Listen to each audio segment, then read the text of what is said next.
आज आपण बनवणार आहे डाळबट्टी. डाळबट्टी माहिती आहे का तुम्हाला? डाळबट्टी नसेल तर त्याला तुम्ही म्हणू शकता लिट्टी चोखा. तर नमस्कार मैत्रिणींनो, मी श्रद्धा तुमचं पुन्हा एकदा स्वागत करते माझ्या सिंपल अँड टेस्टी रेसिपीजमध्ये. तर चला मैत्रिणींनो, आज आपण बनवणार आहे घरच्या घरी मस्त टेस्टी असं लिट्टी चोखा. तर त्याच्यासाठी हे इथे गव्हाचं पीठ आहे, ते थोडंसं जाडसर दळून आणलेलं आहे आणि ते दळताना आपण त्याच्यात टाकलेलं आहे थोडंसं सोयाबीन आणि मका, हे तीनही एकत्र करून हे गिरणीमधून थोडंसं जाडसर असं दळून आणलेलं आहे. आणि आता आपण बट्ट्यांसाठी पीठ भिजवत आहोत. तर हे पीठ घेतलेलं आहे, त्याच्यामध्ये थोडंसं मीठ आणि खारीचा सोडा आहे, तो अगदी थोड्याशा प्रमाणात इथे टाकलेला आहे आणि ते व्यवस्थित आता मिक्स करून घेतलेलं आहे. आणि आणखी त्याची टेस्ट थोडीशी छान येण्यासाठी आपण त्याच्यामध्ये हे तेल थोडंसं गरम करून घेतलेलं आहे आणि ते आपण आता इथे टाकत आहोत. दहीही आपण या पिठामध्ये टाकणार आहोत. तर 3 ते 4 टीस्पून असं दही आपल्याला या पिठामध्ये ॲड करायचं आहे. आणि नंतर हे दही टाकल्यानंतर जे पीठ आहे ते व्यवस्थित मिक्स करून घ्यायचं आहे. नंतर आपल्याला टाकायचं आहे याच्यामध्ये ओवा. तर ओवा टाकण्याची एक पद्धत आहे, आपल्याला टाकायचं आहे थोड्याशा प्रमाणात ओवा. तर तो घेऊन हातावर असा व्यवस्थित चोळून घ्यायचा आहे, मस्त असा रगडून घ्यायचा आहे आणि मग तो त्या पिठामध्ये टाकायचा आहे. असं का करायचं आहे? कारण असं केल्याने जी ओव्याची टेस्ट आहे ती छान अशी टेस्ट या सगळ्या पिठाला किंवा आपण जे बनवणार आहे त्याच्यामध्ये येते, म्हणून ओवा हा नेहमी हातावर चोळून टाकायचा. आता हे जे आपण मिश्रण तयार केलेलं आहे, जे पीठ तयार झालेलं आहे ते व्यवस्थित अशा प्रकारे मिक्स करून घ्यायचं आहे. कारण याच्यामध्ये तेल आहे, दही आहे, तर ते व्यवस्थित पिठाला हे लागून जाईल. मग असं झालं, हे सगळं व्यवस्थित मिक्स केल्यानंतर थोडं थोडं पाणी टाकून असा हा उंडा तयार करून घ्यायचा आहे.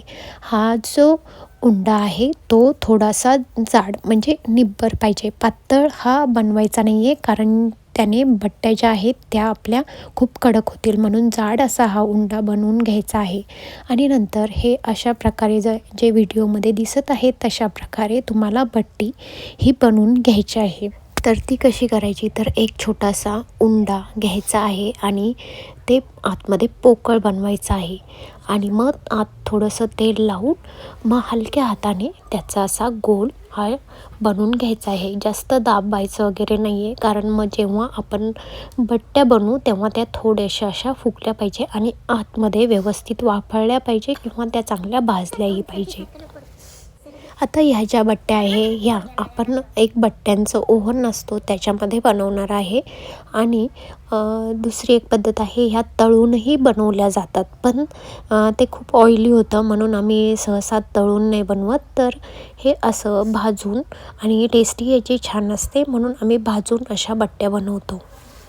तर अशाच प्रकारे ह्या सगळ्या ज्या बट्ट्या आहेत त्या आपण बनवून घ्यायच्या आहे. छोटे छोटे उंडे करायचे आहेत, खूप जास्त मोठे करायचे नाही आहे आणि जाडही ते नसले पाहिजे, कारण ओव्हनमध्ये भाजणार आहे म्हणून ते थोडंसं कमी जाडच पाहिजे. तर अशा प्रकारे आपल्या ज्या बट्ट्या आहेत त्या सगळ्या आपण इथे बनवून घेतलेल्या आहेत. आता आमच्याकडे हे आहे बट्ट्यांचं ओव्हन किंवा बट्टी पात्र. बाजारात हे इझिली अवेलेबल होऊन जातं.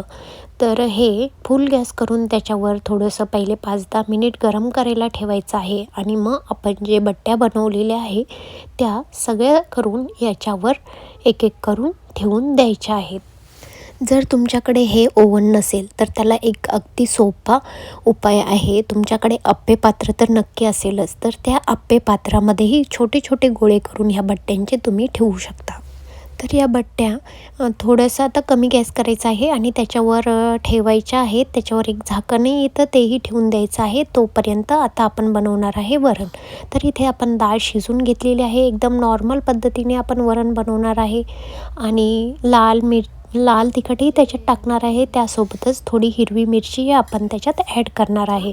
तर हिरवी मिरची, लसूण, कोथिंबीर तिथे आपण हे कुटून घेतलेलं आहे. आणि आता गॅसवर तेल गरम करून त्याच्यात मोहरी, जिरे टाकलेले आहेत आणि एकदम थोड्याशा प्रमाणात एक कांदाही इथे टाकलेला आहे. आणि नंतर हे जे आहे जे मसाले हे आमच्याकडे मसाले अवेलेबल होते, तर तेही आम्ही इथे टाकणार आहोत. तर त्याच्यात चिकन मसाला आहे एव्हरेस्टचा मसाला आहे आणि हे बाकी दुसरे मसालेही आहेत. तर ते एक एक टीस्पून घेतले तरीही चालेल. तुम्हाला जेवढं वरण करायचं आहे त्या पद्धतीने तुम्ही ते मसाले घेऊ शकता.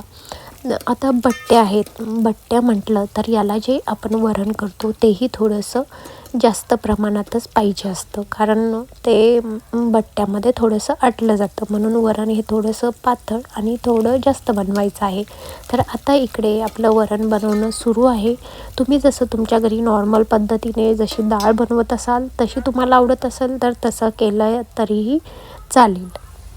आता आपले कांदा वगैरे जे आहे ते चांगल्या प्रकारे इथे परतून घ्यायचं आहे. आणि आता आपण जे हिरवी मिरची लसूण कुटून घेतलेलं आहे तेही आता याच्यामध्ये टाकायचं आहे आणि तेही छान प्रकारे असं कमी गॅसवर व्यवस्थित परतून घ्यायचं आहे. तर आता याची स्मेल खूप छान अशी येत आहे. आमच्याकडे थोडंसं तर्रीवालं भाजी वरण वगैरे असेल तर ते आवडतं, म्हणून तेल हे थोडंसं जास्त आम्ही टाकलेलं आहे. आता टाकत आहे लाल मिरची पावडर. तर तुम्हाला तुमच्याप्रमाणे तिखट किती बनवायचं आहे काय, तर त्याच्यानुसार तुम्ही तिखट मसाले वगैरे काय जे आहे ते टाकू शकता.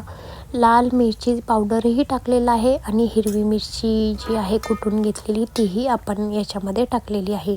आणि आता टाकत आहोत जे मसाले घेतले होते, मटण मसाला चिकन मसाला वगैरे काय काय, तर तेही आता इथे टाकलेले आहे. आणि हे थोडंसं छान त्याची स्मेल येऊपर्यंत परतून घ्यायचं आहे. फुल गॅस हा करायचा नाही आहे, कारण त्याने आपले जे मसाले आहेत ते जळून जातील, म्हणून मीडियम गॅसवरच हे सगळं आता आपल्याला परतून घ्यायचं आहे. हे परतल्यानंतर त्याच्यात अगदी थोडंसंच पाणी टाकायचं आहे आणि ते जे मसाले आहेत ते थोडेसे शिजू द्यायचे आहेत. आता एकदम छान असं हे शिजलेलं आहे, एकदम तर्रीदार असं दिसतं आहे. आणि आता आपण टाकलेलं आहे याच्यामध्ये जी आपली डाळ शिजलेली आहे ती, आणि नंतर टाकत आहोत पाणी. तर आम्ही इथे तुरीची डाळ यूज केलेली आहे. तुम्हाला जर तुरीच्या डाळीनं ॲसिडिटी काही त्रास होत असेल तर तुम्ही मुगाच्या डाळीचं वरणही करू शकता, तेही या बट्ट्यांसोबत खूप टेस्टी लागतं. तर आता मी जसं सांगितलं की बट्ट्याला थोडंसं जास्त वरण लागतं, म्हणून आणखी पाणी आम्ही त्याच्यात ॲड करणार आहे. तोपर्यंत आता आपण इथे बघू ज्या बट्ट्या आहेत त्या थोड्याशा झालेल्या आहेत की नाही. तर अशा ह्या बट्ट्या एकदम छान अशा फुगलेल्या आहेत. आणि आता जी खालची साईड आहे ती आपल्याला बघायची आहे, त्या भाजलेल्या आहेत की नाही, कारण आपल्याला ह्या परत उलट्या करूनही ठेवायच्या आहे. तर थोड्या वेळ आणखी ठेवू आणि आता पुन्हा एकदा चेक करू ह्या बट्ट्या एका साईडने भाजलेल्या आहेत की नाही. ते बट्ट्यांचाही इथे छान भाजल्यासारखा वास येत आहे. तर आता हे बघा, 1-2 बट्ट्या मी उलट्या करून बघितलेल्या आहे आणि आता तुम्ही इथे बघू शकता या एका साईडने ह्या बट्ट्या ज्या आहेत त्या किती छान अशा भाजलेल्या आहेत. तर छान असा ब्राऊन कलर इथे ह्या बट्ट्यांना आलेले आहे, म्हणजे त्या एका साईडने एकदम छान प्रकारे भाजलेल्या आहेत. तर आता उलट्या करून आपण ह्या एका साईडची बाजूही ती भाजून घ्यायची आहेत. आता दुसऱ्या साईडनेही आपल्या बट्ट्या अशा छान भाजलेल्या आहे आणि आता आपण त्या चेक करून बघणार आहोत. तर हे बघा, अशा प्रकारे एकदम छान अशा ह्या बट्ट्या भाजून झालेल्या आहे. दोन्ही साईडनीही व्यवस्थित भाजलेल्या आहे आणि आतमध्येही छान प्रकारे त्या वाफळून निघालेल्या आहेत. तर ह्या खायच्या कशा, मग आता घ्यायचं आहे तूप. हे थोडंसं गरम करून घेतलेलं आहे आणि ही जी बट्टी आहे ती ह्या तुपामध्ये अशी बुडवायची आहे. तर असं करून अशा प्रकारे सगळ्या ज्या आपल्या बट्ट्या आहेत त्या व्यवस्थित तुपामध्ये भिजवून घ्यायच्या आहेत. तुपात भिजवण्यासाठी तुम्ही पूर्ण बट्टी टाकू शकता किंवा एका बट्टीचे 2 तुकडे करूनही तुम्ही व्यवस्थित तुपामध्ये भिजवून घेऊ शकता. तर आता आपलं एकदम रेस्टॉरंट स्टाईल ही जी बट्टी आहे ती तयार झालेली आहे आणि आपलं जे वरण आहे तेही तिकडे मस्त असं रेडी झालेलं आहे. तर तुम्हाला हा व्हिडिओ कसा वाटला कमेंट करून नक्की सांगा आणि ही रेसिपी तुम्ही घरी एकदा ट्राय करून बघा, तुम्हालाही याची टेस्ट खूप आवडेल.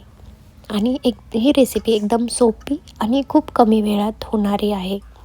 या डाळबट्टीसोबत जर तुम्ही कांदा लिंबू किंवा दही नाहीतर मठ्ठा हे घेतलं तर तुमची एक परफेक्ट अशी डिश तयार होईल. तर व्हिडिओ शेवटपर्यंत बघण्यासाठी तुमचे खूप सारे धन्यवाद. आणि चॅनलला सबस्क्राईब केलं नसेल तर लवकर जाऊन सबस्क्राईब करा. राधे राधे.